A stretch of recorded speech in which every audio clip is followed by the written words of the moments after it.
नमस्कार, good morning. सुबह के 8:30 बज चुके हैं और 8:30 बजे नक्षत्र न्यूज में वक्त होता है आज दिन भर का, जिसमें हम चर्चा करते हैं दिन भर में क्या कुछ कार्यक्रम होने हैं और बीते दिनों क्या कुछ हुआ है, जिसको लेकर आज भी सियासत जारी रह सकती है। लेकिन चर्चा करने से पहले नजर डाल लेते हैं इस वक्त के हेडलाइंस पर।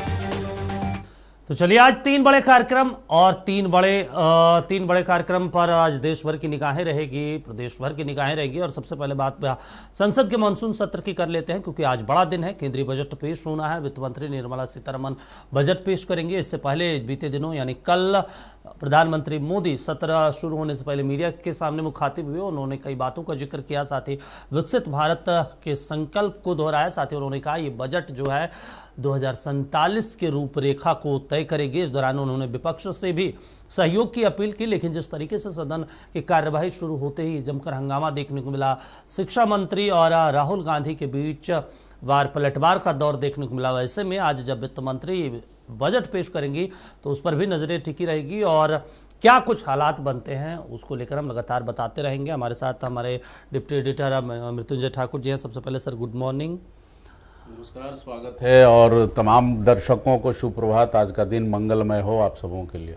और आज बड़ा कार्यक्रम देश के लिए, वित्त मंत्री बजट पेश करेंगे। क्या लग रहा है, माहौल आज भी कल जैसा रहेगा या फिर चीजें ठीक रहेंगी?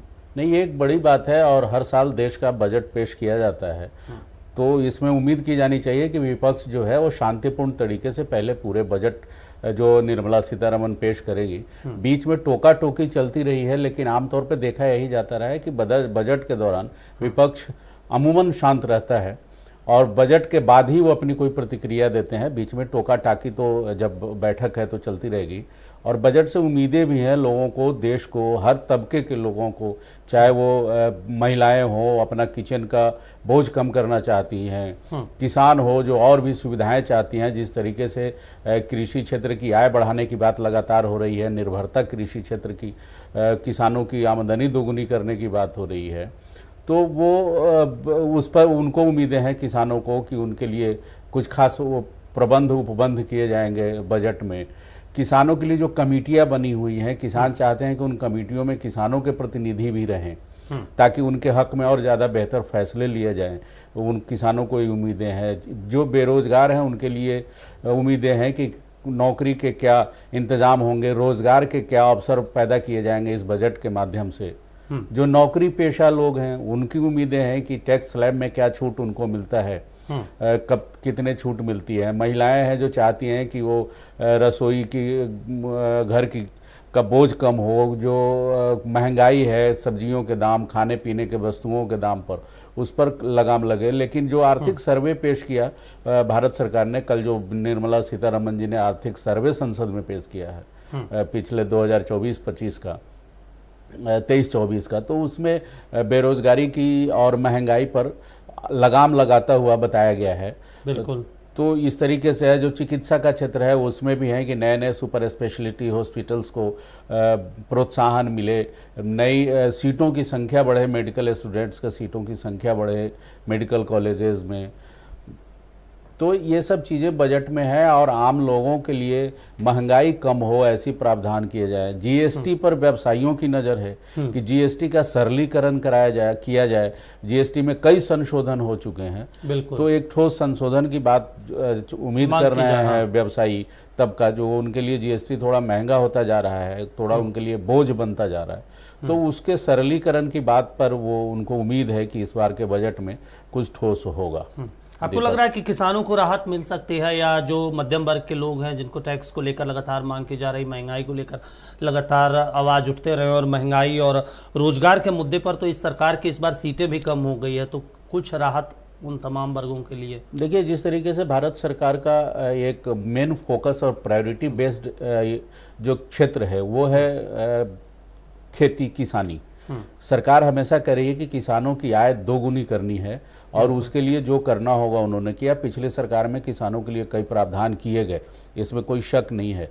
किसानों के खाते में 6,000 रुपये जाते हैं हर साल 2-2 महीने के अंतर पर 2-2 हज़ार रुपये 4 महीने के अंतर। तो ये किसानों के लिए एक बेहतर चीज़ है। जब भी उन्हें फसल, नई बीज, नए फसल उगाने की बारी आती है तो उनके खाते में भारत सरकार पैसे भेजती है। अभी आपने देखा होगा, जैसे ही लोकसभा का चुनाव खत्म हुआ, खत्म होने के तुरंत बाद जैसे ही प्रधानमंत्री ने जिस दिन शपथ लिया उसके अगले ही दिन किसानों के खाते में पैसे ट्रांसफर कर दिए गए। तो अब किसानों की चाहत ये है कि उनके लिए जब जो कृषि उपकरण हैं वो आसानी से उनको सुविधाएं बैंक मुहैया कराए, लोन करे, उस पर सब्सिडी बेहतर तरीके से उन्हें मिले, समय पे उनको खाद बीज मिले। खासकर जब मौसम खराब होता है और किसान के फसलें बर्बाद होती हैं तो वो चाहते हैं कि उन फसलों के लिए जो बीमा की राशि है, बीमा का जो दायरा है वो बढ़ाया जाए। और इस तरीके से किसानों के लिए एक अच्छी घोषणा हो सकती है आज के बजट में, ये निर्मला सीतारमण द्वारा उम्मीद की जा सकती है। दूसरी बात बेरोजगारी की, रोजगार के नए नए साधन कैसे उपलब्ध कराए जाएं, कैसे मुहैया। देखिए, देश में 80 लाख रोजगार की हर साल जरूरत पड़ेगी। जो डाटा, जो कल का सर्वे जो है निर्मला सीतारमण ने पेश किया था, आर्थिक सर्वे, 80 लाख रोजगार की जरूरत है। रोजगार का मतलब केवल सरकार की नौकरियां नहीं है, बिल्कुल कई तरीके से आय के स्रोत बढ़ाने का, जो बेरोजगार है उनकी आमदनी बढ़ती रहे, उनको आजीविका मिलता रहे, रोजगार उस कैटेगरी में आता है। ऐसे में हर साल 80 लाख लोगों को रोजगार की सुविधा मुहैया करानी होगी। उसके लिए एक प्रबंध करना पड़ेगा बजट में। आपने कहा महंगाई पे लगाम, महंगाई पे जो सरकार है वो पिछले साल महंगाई का जो दर था वो करीब 17% था, 17.8% के लगभग। बिल्कुल। कल के सर्वे में बताया गया कि महंगाई दर गिरी है और वो लगभग 10% पे आके ठहर गया। लेकिन एक मृत्युंजय जी, एक बड़ा सवाल ये तो आंकड़ों का खेल है, सरकार अपनी तरफ से अपने बचाव में कहती है, लेकिन जमीनी स्तर पे तो लोग इस चीज़ का विरोध कर रहे हैं और इसका नुकसान लोकसभा चुनाव में उठाना भी पड़ा है बीजेपी को। बेशक, बहुत जिस तरीके से सब्जियों के दाम महंगे होते जा रहे हैं, आप आज सब्जी की दुकान पे जाएंगे, आज वो अगर आप 30 रुपए किलो कोई सब्जी खरीदते हैं, अचानक कल शाम में आप जाएंगे तो वो 60-70 रुपए किलो।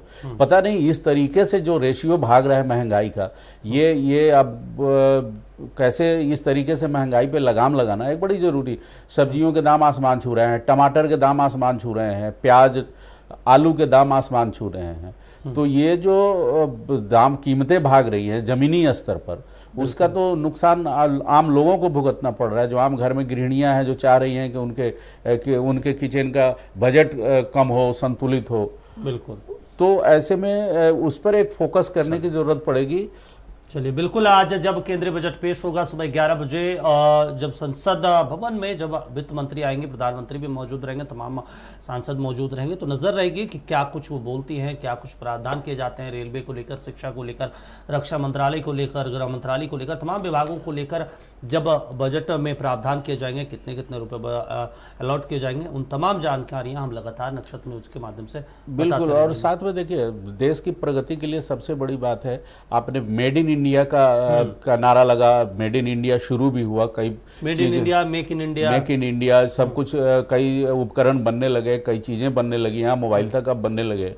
तो उसको प्रोत्साहित करने के लिए और भी कुछ सरल नीतियां बनानी होंगी, सिंगल विंडो सिस्टम की व्यवस्था करनी होगी, ताकि और ज़्यादा से ज़्यादा स्टार्टअप्स बढ़े, लोग जो बेरोजगार नौजवान हैं वो उधर बढ़ें। उनके लिए एक फंड एलोकेशन करना होगा आसान तरीके से, कुछ सब्सिडाइज फंड्स की व्यवस्था करनी होगी, ताकि आपके यहाँ मेक इन इंडिया और भी तेज पकड़े, रफ्तार पकड़े और बेरोजगारों रेलवे के ऊपर भी ध्यान देने की जरूरत है, क्योंकि रेलवे में जिस तरीके से दुर्घटनाएं हो रही है, और हालांकि सरकार आधुनिकीकरण करने की दिशा में आगे बढ़ रही है, चाहे वंदे भारत हो या तमाम चीजें, स्टेशनों का अमृत भारत योजना के तहत, तो ऐसे में रेलवे का बजट इस बार बढ़ाया जा सकता है। रेलवे का बजट, देखिए, बजट हर साल थोड़ा थोड़ा बढ़ता ही है, बढ़ेगा जैसे जैसे आपकी आबादी बढ़ रही है। अब उसी तरह आपको इंफ्रास्ट्रक्चर डेवलप करना होगा, उसी तरह आपके बजट में इंक्रीज करना पड़ेगा बजट को।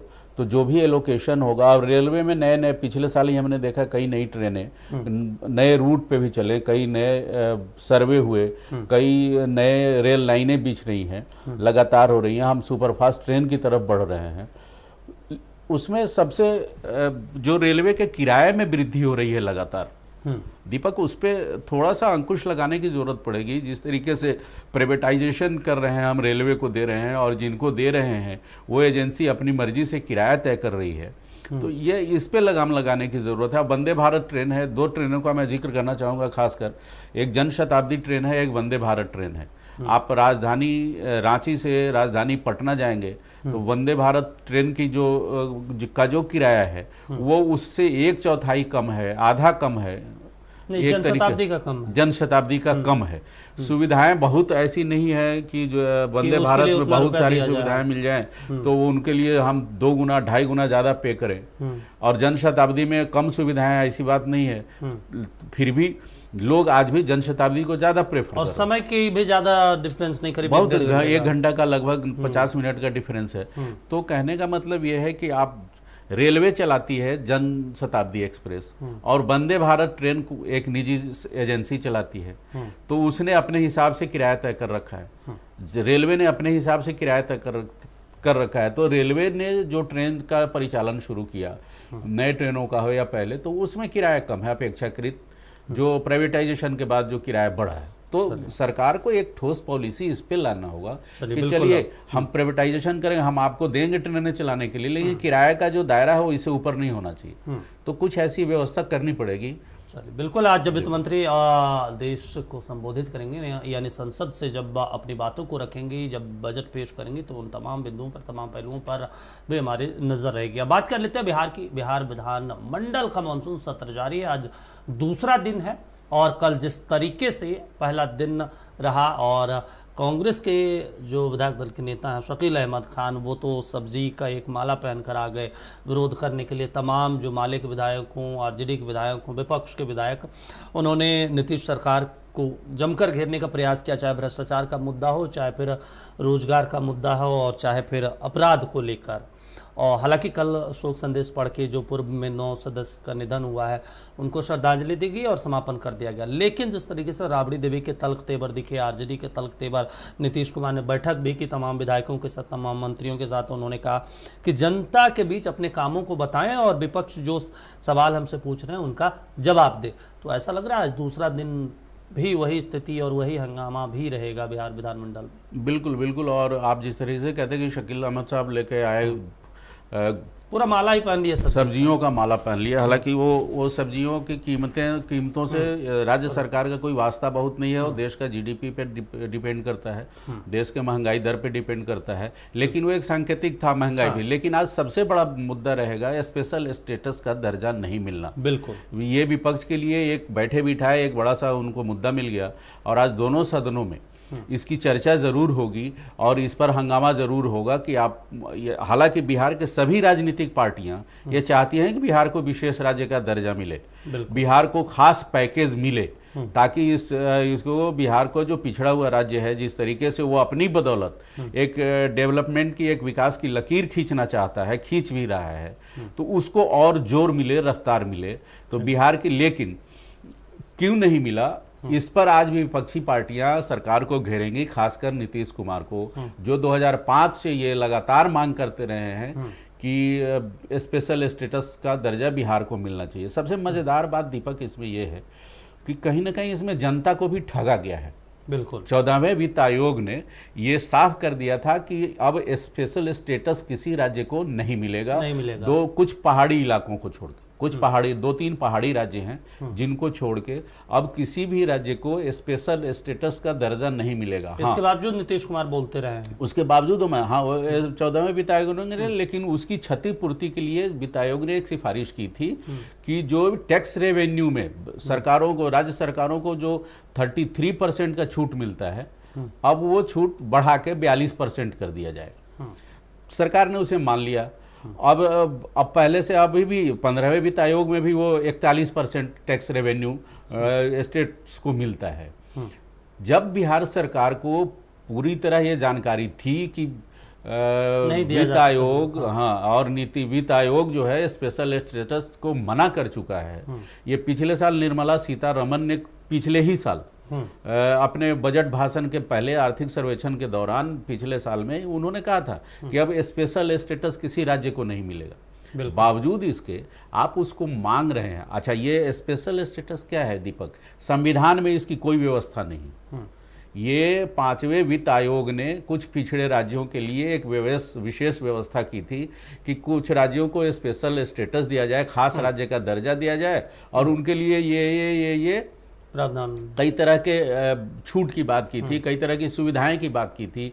उनको भारत सरकार कितना ज़्यादा से ज़्यादा 90% तक उनको आर्थिक हेल्प करेगा, ये सब बातें हुई थी। लेकिन जब 14वें वित्त आयोग ने मना कर दिया, बावजूद आप इसके उस पर अड़े हुए हैं। इस बार जो सरकार बनी है भारतीय जनता पार्टी की, कहा गया नीतीश कुमार किंग मेकर, हम बाकी दूसरे राज्य की बात नहीं करेंगे, नीतीश कुमार और जेडीयू किंग मेकर की भूमिका में उभर के आए हैं। इनके सहयोग के बिना शायद सरकार नहीं बनती। हालांकि डाटा कुछ और था, लेकिन एक चर्चा, और उस दिन भी इनके राष्ट्रीय महासचिव केसी त्यागी ने कहा था कि हमें विशेष राज्य का दर्जा चाहिए, और नीतीश जी ने कहा कि एकदम अच्छी बात, ये होना चाहिए।